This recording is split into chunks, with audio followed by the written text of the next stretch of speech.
No tienes derecho a nada de mí, dijo ella. Así que decidí que yo tampoco le debía nada a este matrimonio. Ella aprendió que los límites se aplican en ambas direcciones.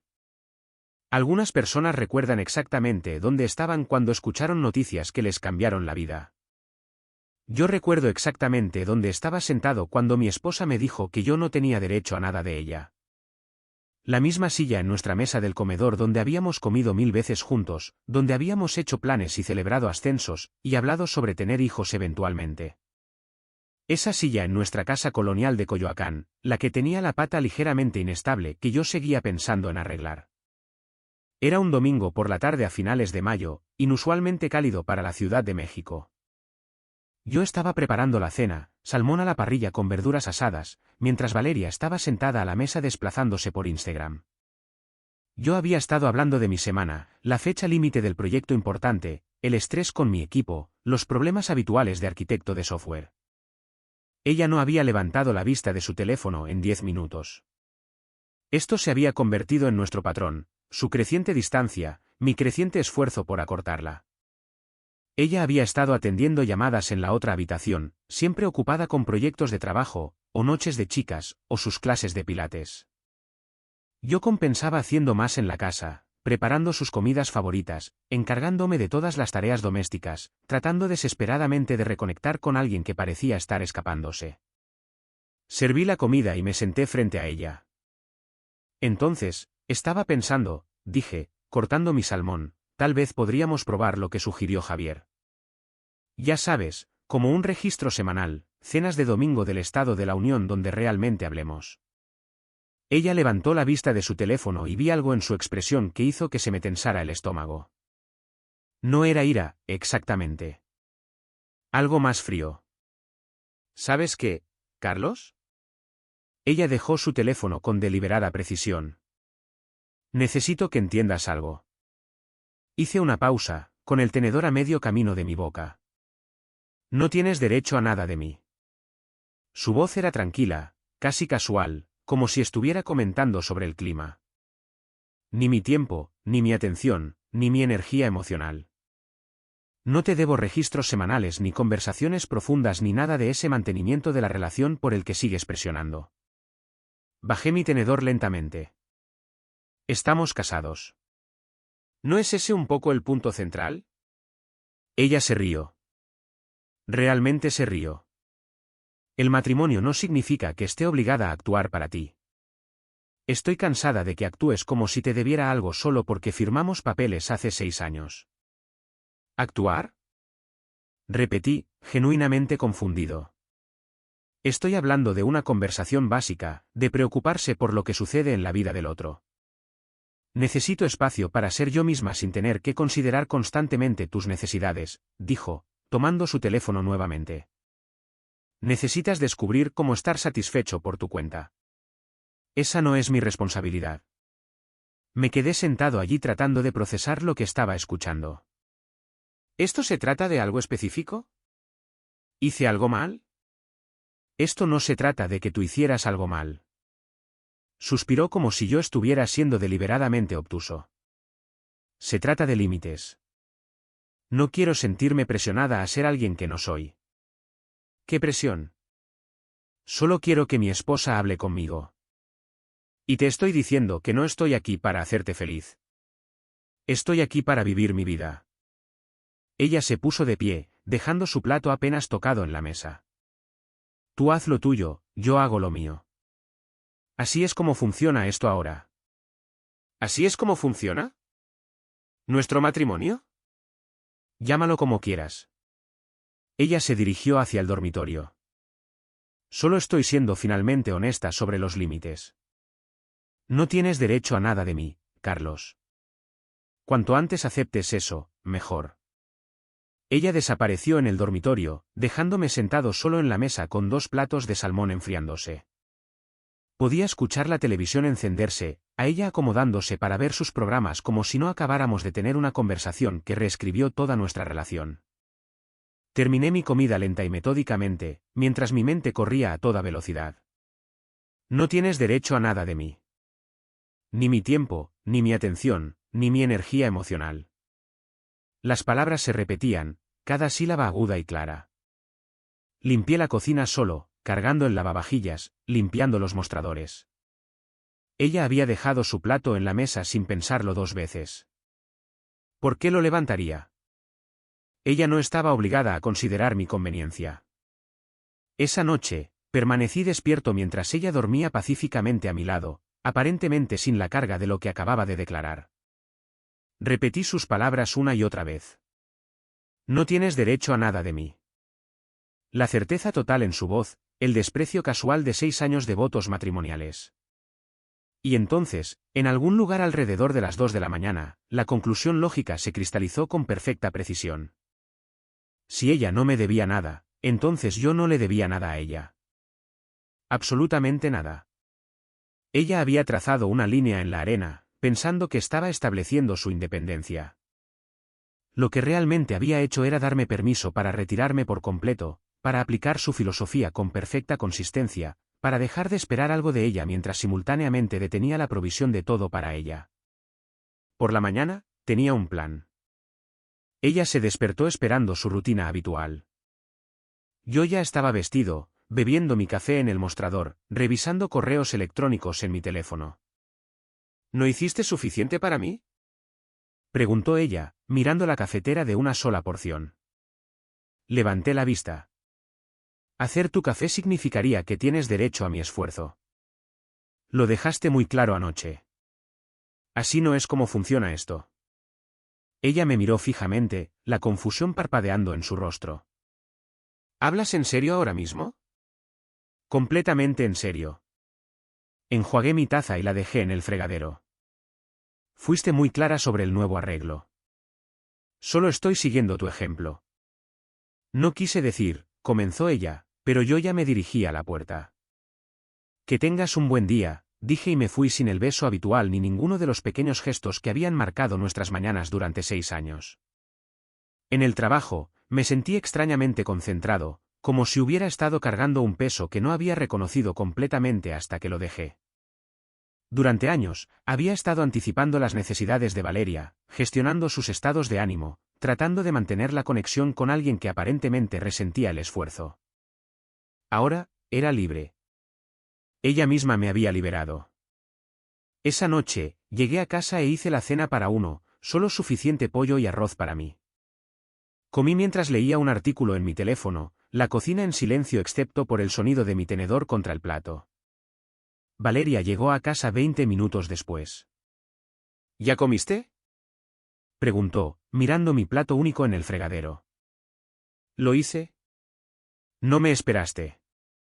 ¿Por qué lo haría? Levanté la vista de mi teléfono. Coordinar nuestros horarios de comida implicaría una obligación mutua de considerar los horarios del otro. No tenemos ese tipo de relación. Esto es ridículo, dijo ella, abriendo el refrigerador y encontrándolo casi vacío. ¿Lo es? Tú estableciste que no nos debemos nada el uno al otro. Solo estoy viviendo esa verdad. Ella tomó sus llaves y se fue, presumiblemente para buscar comida para llevar. Volví a mi lectura. Durante los siguientes días, me eliminé sistemáticamente de cada pequeño gesto que se había convertido en rutina. No más preparar sus vitaminas por la mañana. No más empacar su bolsa de gimnasio la noche anterior. No más recordarle sobre las reuniones que había visto en el calendario que compartíamos, el calendario que dejé de revisar de inmediato. El martes por la noche, ella trató de contarme sobre una reunión difícil con un cliente. Levanté la vista de mi libro. Eso suena desafiante, dije y volví a leer. Ella se quedó allí por un momento, esperando más. Cuando no llegó nada, dijo, ¿eso es todo? ¿Eso es todo lo que tienes que decir? ¿Qué más te gustaría que dijera? No lo sé. ¿Ser comprensivo? Hacer preguntas, mostrar algo de interés. Dejé mi libro. Valeria, me dijiste que no estás aquí para hacerme feliz. Supuse que lo contrario también era cierto. Si mostrara interés en tus problemas de trabajo, podrías sentir que tengo derecho a tu agradecimiento. Hemos establecido que el derecho no existe en esta relación. Estás tergiversando mis palabras. Lo estoy haciendo. Dijiste, y cito, no tienes derecho a mi energía emocional. Resolver tus problemas de trabajo requeriría mi energía emocional, la cual no estoy obligado a proporcionar. Ella abrió la boca, la cerró y se alejó. El miércoles, lavé la ropa. Mi ropa. Había estado lavando nuestra ropa juntos durante 6 años, pero eso implicaba un nivel de asociación doméstica que ya no aplicaba. Cuando ella descubrió la pila de su ropa sucia intacta en el cesto, me confrontó en la sala de estar. ¿Realmente no vas a lavar la ropa? Lavé la ropa, dije con calma. Mi ropa. Lavar la tuya significaría que tienes derecho a mi trabajo doméstico. Siempre hemos lavado la ropa juntos. Hicimos muchas cosas juntos cuando creía erróneamente que teníamos obligaciones mutuas. Has corregido ese malentendido. Su rostro se sonrojó. ¿Sabes qué? Bien. Lavaré mi propia ropa. Eso suena muy independiente de tu parte. El jueves, su hermana Mariana llamó para los planes de la cena del sábado. Valeria respondió en altavoz mientras cocinaba su propia comida. Al menos había descubierto cómo usar la estufa. Dile a Carlos que haremos una carnita asada en casa de mamá y papá en Cuernavaca, dijo Mariana.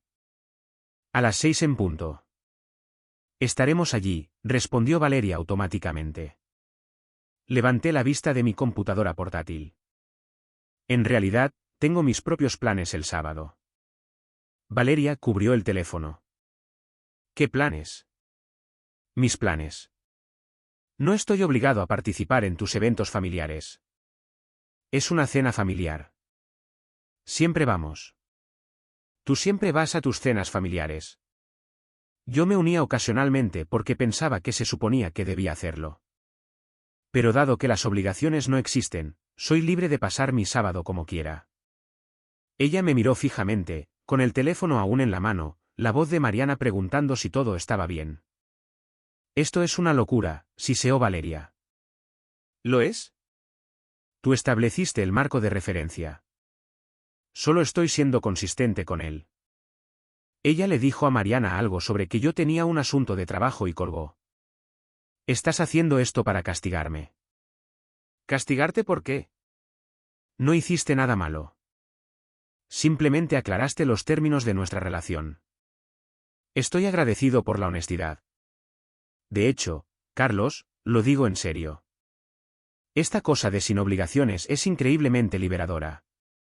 Debería haber pensado en ello hace años. La expresión en su rostro estaba en algún lugar entre la confusión y la alarma. Ella había esperado ira, tal vez incluso amenazas de irme. No había esperado un acuerdo entusiasta. Para el final de la primera semana, ella me observaba cuidadosamente, tratando de descifrar mi estrategia, pero yo no estaba cediendo.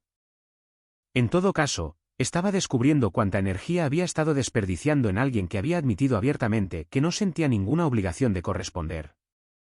La segunda semana, decidí abordar los servicios de transmisión. Teníamos cuentas conjuntas para todo: Netflix, Hulu, HBO, Spotify. Ella no tenía obligación de considerar mis preferencias de entretenimiento, y yo no tenía obligación de financiar las suyas. ¿Por qué Netflix me pidió que actualizara la información de pago?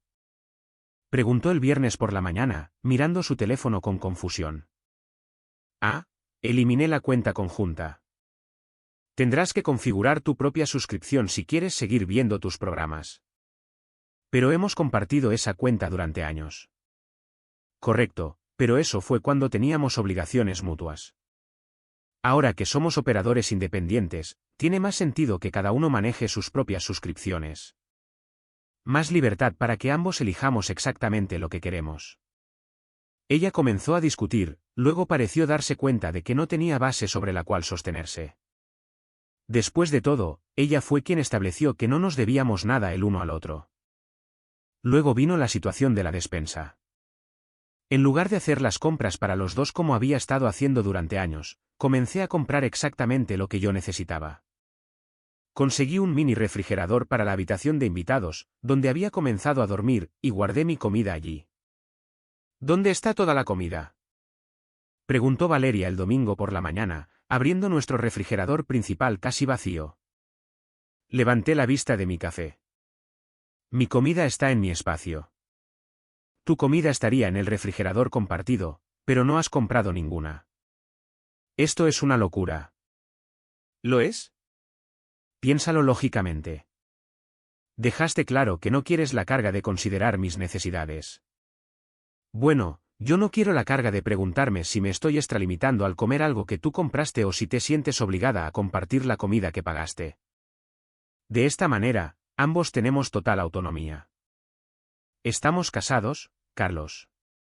¿Según qué definición? Dijiste que el matrimonio no crea obligaciones. Solo estoy viviendo esa verdad. La expresión en su rostro me dijo que estaba comenzando a comprender todas las implicaciones de su filosofía. Pero yo aún no había terminado. Nuestra cuenta corriente conjunta me había estado molestando. ¿Por qué alguien que no sentía ninguna obligación de satisfacerme debería tener acceso al dinero que yo ganaba? Eso parecía fundamentalmente injusto para ambos. El lunes de la tercera semana, fui a BBVA y abrí mi propia cuenta. Redirigí mi depósito directo, los 2.400.000 pesos al año completos. Luego calculé exactamente la mitad de nuestros gastos compartidos y configuré pagos automáticos desde mi nueva cuenta. Dejé una impresión en el mostrador de la cocina. Gastos compartidos mensual. Hipoteca, 56.000 pesos tu mitad, 28.000 pesos. Servicios públicos, 7.000 pesos tu mitad, 3.500 pesos. Internet teléfono, 4.000 pesos tu mitad, 2.000 pesos. Seguro asociación de propietarios, 9.000 pesos tu mitad, 4.500 pesos. Total, 38.000 pesos. Mi parte se pagará automáticamente desde mi cuenta. Por favor, asegúrate de que tu mitad se pague antes del 1 de cada mes. Ella lo encontró esa noche. Yo estaba en la habitación de invitados cuando escuché sus pasos venir rápido por el pasillo. ¿Qué le hiciste a nuestra cuenta? Su voz era aguda, llena de pánico. Separé nuestras finanzas. Estoy pagando exactamente la mitad de los gastos compartidos. Todo lo demás es individual ahora. No puedes simplemente hacer eso. Levanté la vista de mi libro. ¿Por qué no? No tenemos derecho a los ingresos del otro, ¿verdad? Ella se quedó allí sosteniendo la impresión, sus manos temblando ligeramente. Esto no es justo. Ganas casi el doble de lo que yo gano. La justicia basada en los ingresos asume que tenemos obligaciones mutuas de apoyarnos proporcionalmente. Tú rechazaste ese marco de referencia. Pero no puedo permitirme la mitad de todo. Eso es desafortunado, pero no es algo que tengas derecho a que yo resuelva. Podrías necesitar ajustar tus gastos personales. ¿Mis gastos personales? Su voz subió una octava. ¿Cómo qué? Tus citas de peluquería en el Salón Polanco son de 5.000 pesos cada 6 semanas. Tu membresía de Pilates es de 3.600 pesos al mes. Tu hábito de compras en línea, esas son tus elecciones. ¿Estás rastreando mis gastos ahora? No, solo soy consciente de cuáles son tus gastos discrecionales, o cuáles eran cuando yo los estaba subsidiando. Ella me miró fijamente, y pude verla haciendo los cálculos. 1.300.000 pesos al año era buen dinero, pero no cuando de repente estabas pagando la mitad de una hipoteca que previamente habíamos dividido 70 y 30 a mi favor. No cuando tenías gustos caros y nadie cubriendo la diferencia. Esto es abuso financiero, dijo finalmente. El abuso sería controlar tu acceso a tu propio dinero. No estoy haciendo eso. Simplemente no estoy proporcionando acceso al mío. No tienes derecho a él, ¿recuerdas? Ella se dio la vuelta y se fue sin decir otra palabra. Al día siguiente, fui a City Market y compré despensa, solo mis artículos. Guardé el recibo y almacené todo en mi mini refrigerador. Valeria llegó a casa esa noche y trató de preparar la cena. Abrió el refrigerador principal y lo encontró casi vacío. ¿Cómo se supone que voy a comer? De la misma manera que yo, comprando comida con tu dinero. Siempre compartimos la despensa. Lo hacíamos cuando teníamos obligaciones mutuas. ¿Te gustaría que calcule lo que me debes por la comida que has comido de mi suministro esta semana? Ella cerró de un golpe la puerta del refrigerador y ordenó entrega a domicilio. 600 pesos por comida para llevar. Ella comió sola en la mesa mientras yo comía mi comida casera en mi habitación. Para el final de la tercera semana, podía ver el pánico asentándose.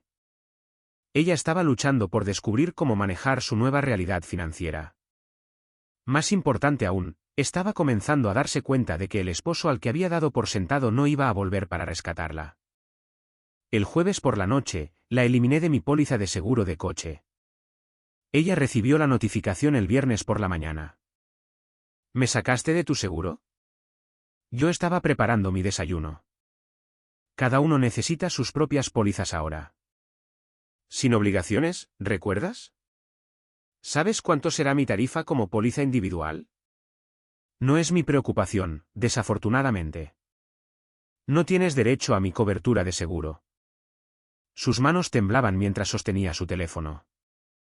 No puedo permitirme esto, Carlos. Entonces tendrás que resolver algo. Eso es lo que hacen las personas independientes. La cuarta semana trajo un punto de quiebre que no había anticipado, pero probablemente debería haberlo hecho.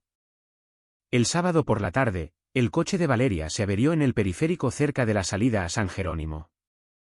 Su Honda Civic 2019 simplemente dejó de moverse, la transmisión completamente arruinada. Estaba varada en el arcén en un calor de 32 grados. Ella me llamó. Carlos, gracias a Dios. Mi coche murió en el periférico. Estoy cerca de San Jerónimo.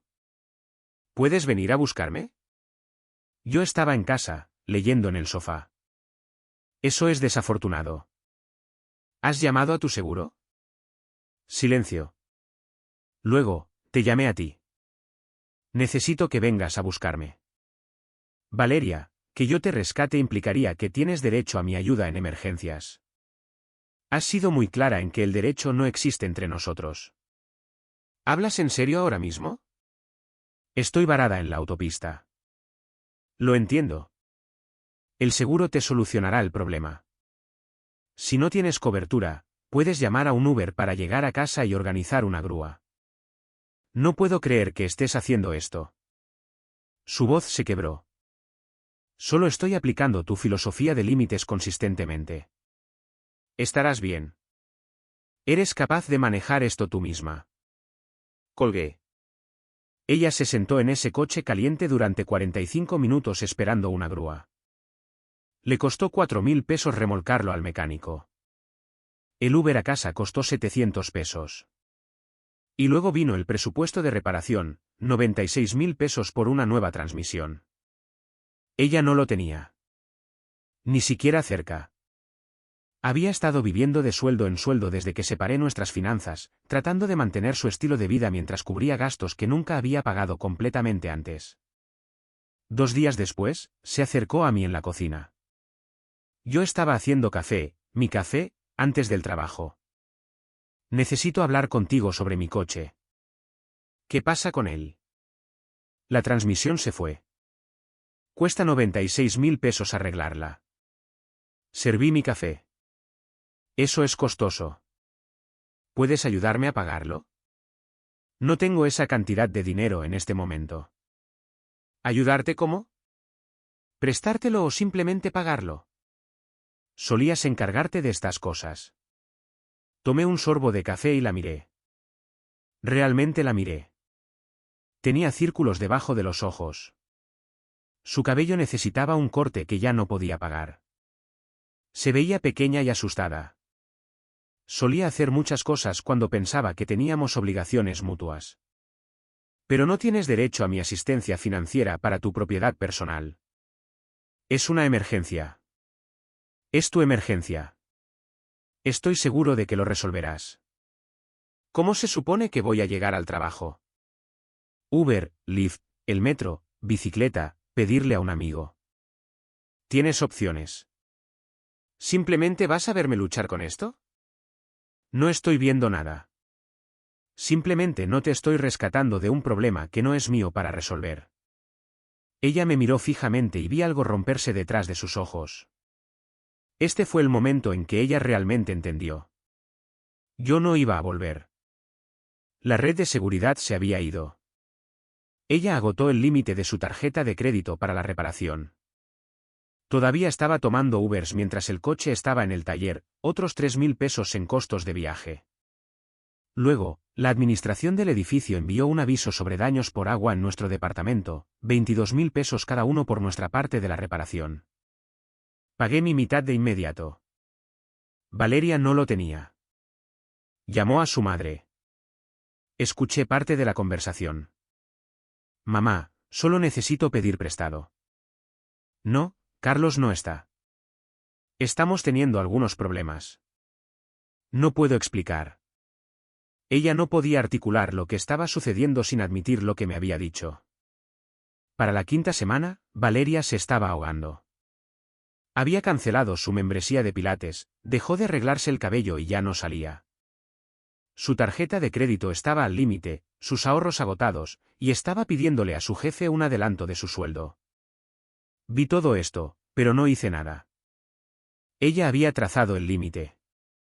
Ella podía vivir dentro de él. La sexta semana, intentó una última cosa.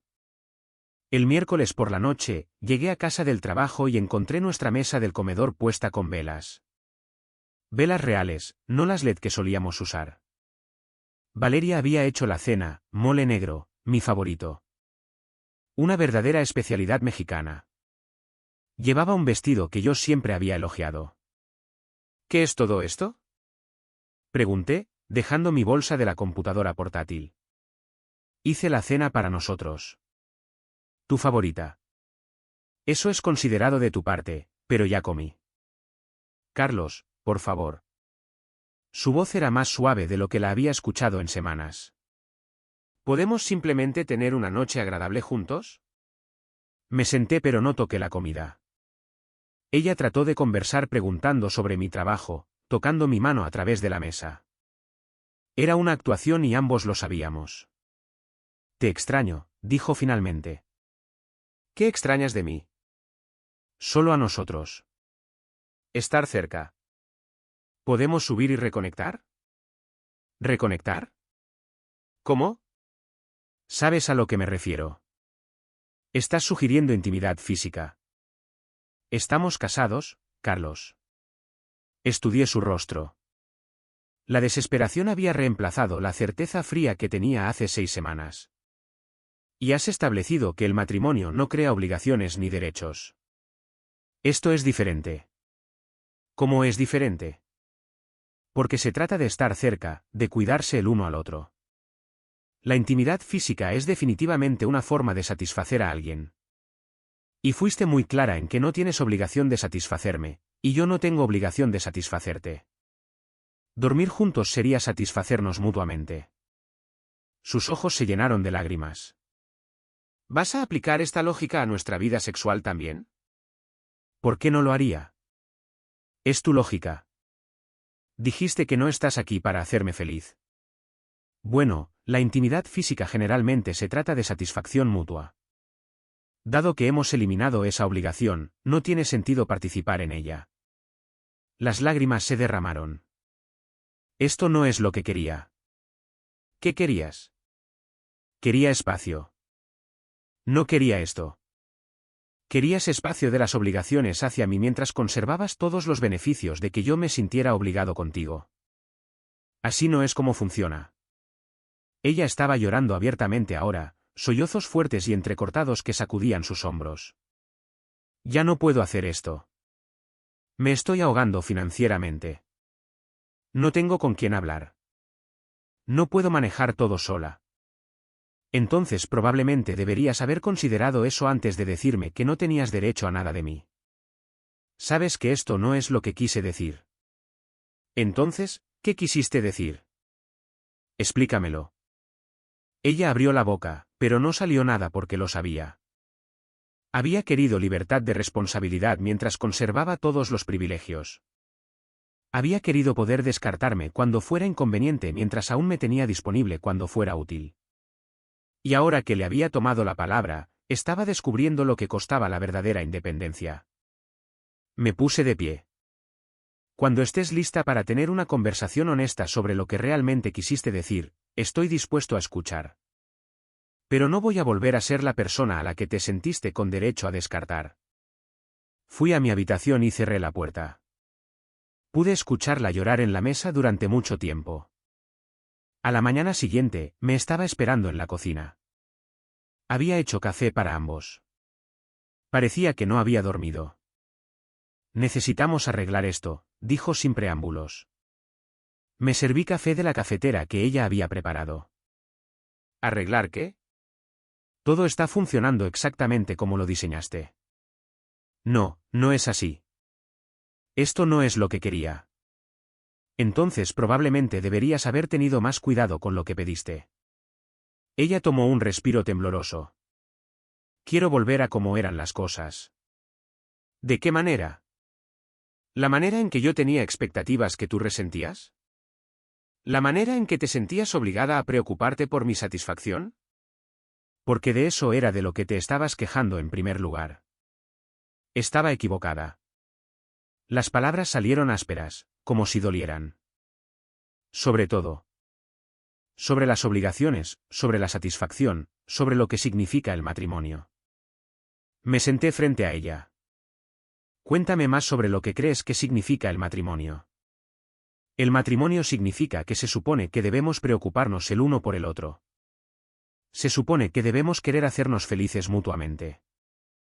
Se supone que debemos ser un equipo. Se supone, ¿según quién? Según el sentido común. Según los votos que hicimos. Según la decencia humana básica. ¿Así que estás diciendo que las personas casadas sí tienen obligaciones entre sí? Ella dudó, sintiendo la trampa. Sí. ¿Incluso cuando es inconveniente? ¿Incluso cuando no tienen ganas? ¿Incluso cuando requiere sacrificio? Sí. Entonces estabas equivocada hace 6 semanas cuando dijiste que no tenías obligación de satisfacerme de ninguna manera. Su rostro se arrugó. Sí. Estaba completamente equivocada y fui mezquina y egoísta y cruel. La admisión quedó en el aire entre nosotros. ¿Por qué estabas enojada? Pregunté. Cuando lo dijiste, ¿qué te provocó? Cosas del trabajo. Mi jefe estaba siendo imposible. Sentía que estaba fallando en todo, y solo quería a alguien a quien culpar. Parece tan trivial ahora. Entonces, ¿decidiste destruir nuestro matrimonio por molestias triviales? No estaba pensando. Simplemente me sentí abrumada y quería espacio y lo dije de la peor manera posible. Caminé hacia la ventana, mirando nuestro pequeño patio trasero. Habíamos hablado de plantar un jardín allí algún día, cuando hacíamos planes juntos. ¿Sabes cuál fue la peor parte? Dije sin voltear. No fue solo que lo dijeras. Fue lo casualmente que lo dijiste, como si lo hubieras estado pensando durante años y finalmente hubieras reunido el coraje para hacerme saber lo poco que significaba para ti. Eso no es cierto. Significas todo para mí. Me volví para mirarla. ¿De verdad? Porque a alguien que significa todo para ti no se le dice que sus necesidades son una imposición. A alguien que significa todo para ti no se le descarta como a un extraño que se está quedando más tiempo del debido. Lo sé y lo siento mucho. ¿Sientes haberlo dicho o sientes haber obtenido lo que pediste? Ella se estremeció. Ambas cosas. Me volví a sentar. ¿Quieres saber lo que aprendí? Soy perfectamente capaz de vivir sin alguien que ve la amabilidad básica como una carga irrazonable. Ya no lo veo de esa manera. Lo ves diferente ahora porque has experimentado las consecuencias. ¿Pero qué pasa la próxima vez que estés estresada? No volveré a hacer eso. Esas palabras no desaparecen simplemente porque ahora lo sientes. Ella estaba llorando en silencio. Entonces, ¿qué significa esto para nosotros? Consideré la pregunta. La mujer sentada frente a mí era diferente de la que me descartó hace 6 semanas. Asustada en lugar de segura, humilde en lugar de con derechos. ¿Pero había cambiado? ¿O simplemente estaba desesperada? Significa que me enseñaste algo valioso sobre el autorrespeto. Sobre no aceptar un trato que no merezco, sobre no rogarle a alguien que se preocupe por mí. Me importas. Te importa la versión de mí que te cuida, la versión que hace tu vida más fácil y más cómoda. ¿Pero me respetas? ¿Me valoras como persona? Porque demostraste bastante claramente que no lo hacías. Eso no es justo. ¿No lo es? Cuando alguien te dice que no tiene obligación de satisfacerte, te está diciendo que tu bienestar es irrelevante. Ella se sentó con esa verdad. No puedo retirar lo que dije, susurró. Pero puedo mostrarte que no lo decía en serio. ¿Cómo? ¿Siendo la esposa que deberías haber sido? ¿Preocupándote por mi felicidad? ¿Tratándome como a alguien a quien elegiste amar? Estudié su rostro. La desesperación era real, pero ¿era real la comprensión? El problema es que no sé si esto es pánico o un cambio real. No sé si entiendes lo que salió mal o si simplemente tienes miedo. No se trata de comodidad, se trata de perderte. ¿Lo es? Hace 6 semanas, me mantuviste cerca mientras dejabas claro que mis necesidades eran irrelevantes. Ella no tuvo respuesta. Entonces, ¿dónde nos deja eso? Preguntó. Con una elección. Podemos intentar reconstruir algo real, o admitimos que mataste lo que teníamos. Quiero reconstruir. Intentar no es suficiente. Necesito ver un cambio fundamental. No un buen comportamiento temporal, sino una transformación real. Lo que sea necesario. Aquí está lo que se necesita. Necesitas demostrarme que entiendes que el matrimonio se trata de obligación. Obligación mutua. La obligación de preocuparse por la felicidad del otro incluso cuando es inconveniente. Ella asintió. Entiendo eso ahora. ¿Lo haces? Ya veremos. Durante las siguientes semanas, ella lo intentó. Preguntó sobre mi día y realmente escuchó. Cocinó para ambos sin que se lo pidieran. Guardó su teléfono durante la cena, pero pude verla calculando cada gesto, preguntándose si ya había hecho lo suficiente para ganar el perdón. La prueba llegó a mediados de julio. Valeria tuvo un día terrible en el trabajo. Un cliente la culpó por su error. Su jefe se puso del lado del cliente. Ella llegó a casa frustrada y exhausta. Observé cuidadosamente. ¿Volvería a su antiguo patrón? Comenzó a gritarme sobre los platos en el fregadero, se contuvo, se detuvo. Lo siento, dijo en su lugar. Estoy teniendo un día horrible y casi hago que sea tu problema. ¿Puedes contarme sobre tu día? Eso es diferente a culparme por ello. Ella compartió lo que sucedió. Escuché, ofrecí perspectiva. Ella me agradeció genuinamente.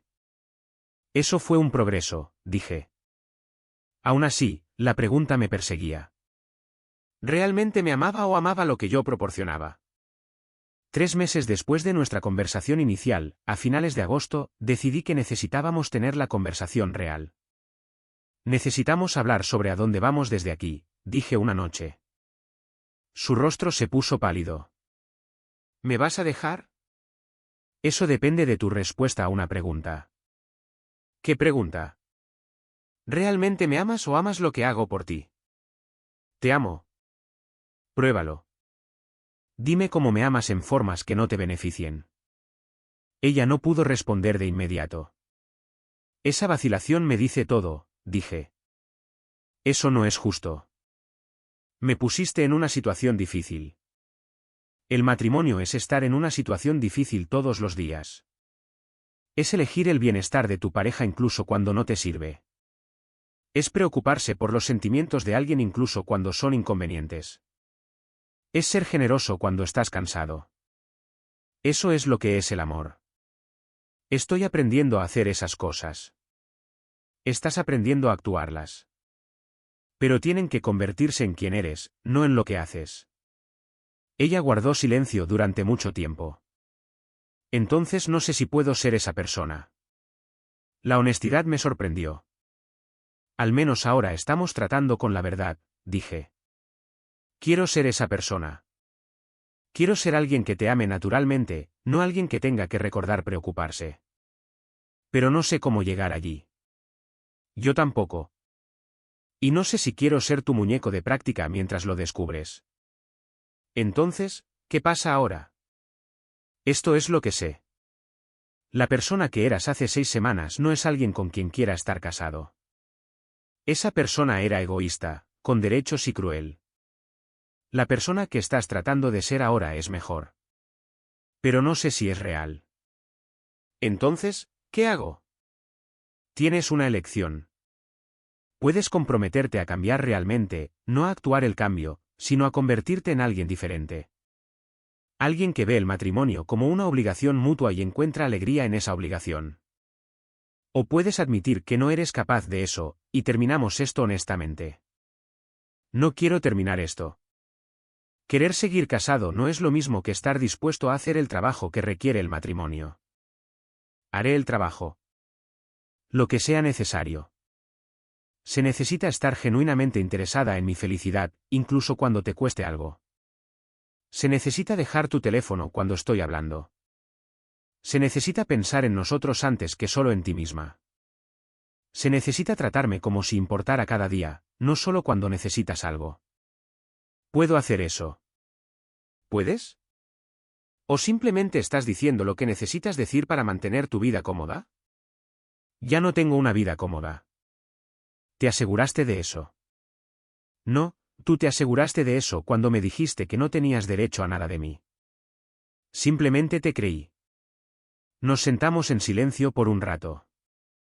Te lo demostraré, dijo finalmente. Por mucho tiempo que tome. Y así lo intentamos. No el matrimonio que habíamos tenido antes, sino algo nuevo construido en términos honestos. Ella asumió proyectos independientes, contribuyendo de manera más equitativa. Preguntó sobre mis objetivos financieros en lugar de asumir que yo manejaría todo. Inició conversaciones difíciles en lugar de evitarlas. Me agradeció por cosas pequeñas en lugar de darlas por sentadas. Pero la prueba real llegó en septiembre cuando mi padre tuvo un ataque cardíaco. Valeria no hizo preguntas. Me llevó al aeropuerto, habiendo ya empacado mi maleta. Llamó a mi jefe. Reorganizó su horario para manejar todo en casa. Llámame en cualquier momento, dijo en el aeropuerto. Incluso a las 3 de la mañana. Estoy aquí. Estuve en Monterrey durante 5 días. Ella envió mensajes de texto alentadores sin esperar respuestas. Cuando llamé a las 2 de la mañana, abrumado y asustado, ella se quedó en el teléfono durante 1 hora solo escuchando. Cuando volé de regreso, ella me recogió. Estaba exhausto, emocionalmente agotado. Ella nos llevó a casa, me instaló y me abrazó mientras lloraba por lo asustado que había estado. Ella no hizo que se tratara de ella. No necesitó gratitud. Simplemente me cuidó porque lo necesitaba. Fue entonces cuando supe que ya no estaba actuando. Unos días después, en nuestra cocina donde todo esto había comenzado, dije, manejaste todo mientras estuve fuera. Por supuesto que lo hice. Me necesitabas. Hace 6 meses, habrías resentido la inconveniencia. Ella hizo una mueca. Hace 6 meses, no entendía lo que significaba el matrimonio. ¿Y ahora? Ahora entiendo que no tienes derecho a mi cuidado. Tengo el privilegio de darlo. Hay una diferencia. La miré al otro lado de esa misma mesa. Creo que realmente lo dices en serio. Lo hago. Y siento que haya tomado perderte para aprenderlo. No me perdiste. Casi lo hice. Y lo habría merecido. Me estiré a través de la mesa y tomé su mano. No somos las mismas personas que éramos. No, somos mejores, más honestos, más intencionales. ¿Crees que puedes mantenerlo? No tengo que mantenerlo. Es simplemente quien soy ahora. Ella apretó mi mano. Me enseñaste que los límites sí se aplican en ambas direcciones, pero en un matrimonio real, esos límites no son muros para mantener al otro fuera. Son pautas para ayudar al otro a entrar. 6 meses después de que Valeria me dijera que no tenía derecho a nada de ella, éramos personas diferentes en un matrimonio diferente. No el matrimonio con el que habíamos comenzado y no el que ella trató de crear con su ultimátum. Un matrimonio construido sobre la obligación mutua aceptada con alegría, sobre la comunicación honesta, sobre la comprensión de que el amor no es solo un sentimiento. Es una elección que haces todos los días. Ella aprendió que la libertad sin responsabilidad no es libertad en absoluto, que el matrimonio se trata de obligación. El mejor tipo, el tipo que te hace mejor. Aprendí que el autorrespeto significa no aceptar un trato que no merezco, que establecer estándares no es controlador, es esencial. Ambos aprendimos que los límites realmente se aplican en ambas direcciones. Cuando le dices a alguien que no tiene derecho a nada de ti, no puedes sorprenderte cuando te toman la palabra. Valeria quería espacios sin consecuencias. Lo que obtuvo fue exactamente lo que pidió, aplicado con perfecta consistencia. Y al perder el matrimonio que daba por sentado, encontró el que realmente quería, donde ambos estamos obligados el uno con el otro, felizmente, con propósito, agradecidamente obligados. Porque eso es lo que realmente es el amor. Y esto es lo que nuestro equipo piensa que realmente deberías sacar de esto. Bien, voy a ser real aquí. Ambos lo arruinaron a lo grande, solo que de diferentes maneras. Valeria estaba absolutamente fuera de lugar con todo ese discurso de no tienes derecho a nada de mí. O sea, ¿qué esperabas siquiera que sucediera? No puedes soltar una bomba como esa sobre tu esposo y pensar que simplemente seguirá siendo tu asistente personal y cajero automático. Ella quería todos los beneficios del matrimonio, sus ingresos, su apoyo emocional, su resolución de problemas, sin ninguna de las responsabilidades. Eso no son límites. Eso es simplemente ser egoísta y llamarlo autocuidado. La audacia de enojarse cuando él le tomó la palabra es salvaje. Pero, y este es un gran pero, Carlos llevó esto demasiado lejos por demasiado tiempo. ¿6 semanas de esta estrategia de venganza mezquina? Amigo, dejaste claro tu punto después de la segunda semana cuando ella no podía pagar la despensa básica. Para cuando su coche se averió y él se negó a ayudar, eso cruzó de enseñar una lección a simplemente ser cruel. Sí, ella lo lastimó, pero él la vio ahogarse financiera y emocionalmente cuando podría haber abierto un diálogo antes. Incluso admite que vio que ella estaba tratando de cambiar en julio, pero siguió probándola hasta agosto. Eso no es protegerse a uno mismo, eso es castigar a alguien. La verdadera lección, la comunicación primero, las opciones nucleares al último. Valeria debería haber dicho, me siento abrumada y necesito algo de espacio, en lugar de destruir toda su relación. Y Carlos debería haber tenido una conversación seria antes de destruir sistemáticamente su estabilidad financiera. El matrimonio no es una competencia de debate donde ganas superando en lógica a tu pareja. ¿Alguna vez has tenido una pareja que te explote por algo pequeño porque en realidad estaba estresada por otra cosa? ¿O alguna vez has llevado el enseñarles una lección demasiado lejos? Deja tus historias abajo. Curioso si alguien más ha estado en cualquiera de los lados de este desastre.